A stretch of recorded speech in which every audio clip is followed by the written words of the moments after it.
ஒரு மகிழ்ச்சியான செய்தி. இதயம் நல்லெண்ணெயின் விலை லிட்டருக்கு ரூபாய் 105 குறைஞ்சிருக்கு.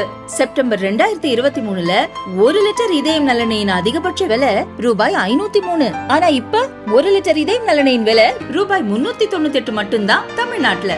அப்ப இனிமே எல்லாரும் இதயம் நல்லெண்ணெய் வாங்கலாம் இல்ல?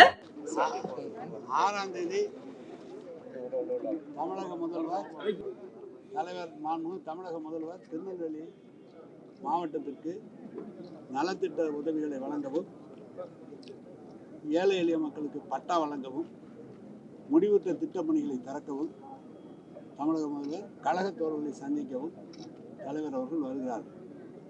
11:20க்கு விமானம் மூலமாக தூத்துக்குடி வந்து, தூத்துக்குடியிலிருந்து நேராக புறப்பட்டு சிப்காட் போய், சிப்காட்டில் டாட்டா ப்ராஜெக்ட் வச்சு சோலார் பவர் வச்சுருக்காங்க, அதை திறந்துட்டு அங்கே பார்த்துட்டு பவர் பிளான்ட்டை பார்த்து அதை திறந்துட்டு உணவு பதப்படுத்தும் கூடம் தமிழ்நாடு சார்பாக 77 கோடியில் அனுப்பிச்சிருக்காங்க, அதையும் திறந்துட்டு வந்துடுறாங்க.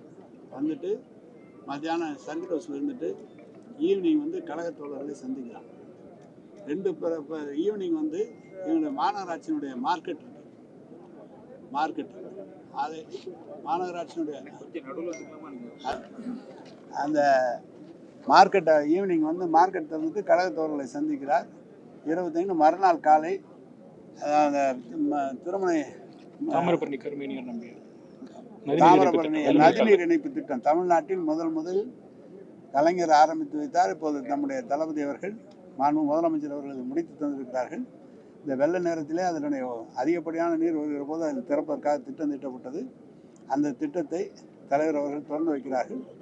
விவசாயிகளை சந்தித்து இங்கே பேசிவிட்டு நேரடியாக நமது இந்த மைதானத்திற்கு வந்து கிட்டத்தட்ட 30,000 மக்கள் 30,000 பேருக்கு நலத்திட்ட உதவிகளை வழங்குகிறார். 30,000 பேருக்கு பட்டா வழங்குவது, இந்த திருநெல்வேலி மாவட்டத்தில் இப்போ வந்து விவசாயிகளுக்கு இலவசமாக கொடுக்க வேண்டிய விவசாய கருவிகள் கொடுப்பது, எந்த திட்டங்களையும் இங்கே தொடங்கி வைக்கிறார்கள். தொடங்கிவிட்டு மதியம் 1 மணி அளவில் விமானம் மூலம் சென்னை செல்கிறார்கள். வேற ஏதாவது கேட்டால் 6,800 கோடி, 6,000 கோடி இதில் வந்து சிப்காட் 6,000 கோடி. இது நம்மளுடைய 1,800 கோடியா? எங்க அந்த 1,000 ரெகுலர் ப்ரொடக்ஷன் ஸ்டார்ட் பண்ண போறோம். வேற ஏதாவது உங்களுக்கு சந்தேகம் வேணும்னா போய் கேட்டு வந்துருங்க. இது வந்து அவங்க ட்ரைனிங்கும் ட்ரையலும் போயிட்டு இருக்கு. ட்ரைனிங் முடிச்சு ஃபுல் ப்ரொடக்ஷன் இனிமேல் ஆரம்பிக்கிறாங்க. அரசு துறையில மொத்தம் அது வந்து 6,000 கோடி சிப்காட்ல. 4,400 சார்.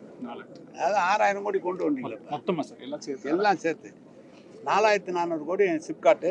1,600 ஏக்கர் நிலம் வந்து சிப்காட்டில் அதையும் ஒப்படைக்கும் எக்ஸ்பென்ஷன், அது விரிவாக்கம் 1,600 கோடி. அது கடைசியில் அரசு இந்த ஆணை வெளியீடுல வந்துருச்சுன்னா அதையும் செய்வோம். வரல அன்னைக்கு சொல்லலாம். அது 1,600 ஏக்கர் இருக்கிற சிப்காட்டை கவர்மெண்ட்லேருந்து கொடுக்குறோம். அந்த உணவு பதப்படுத்துதலில் 10 பேர் வாங்கியிருக்காங்க, அவங்களுக்கு ஆணை வழங்குறாங்க. இதில் வந்து புதிய திட்டங்கள் 1,583.75 கோடி புதிய திட்டங்கள்.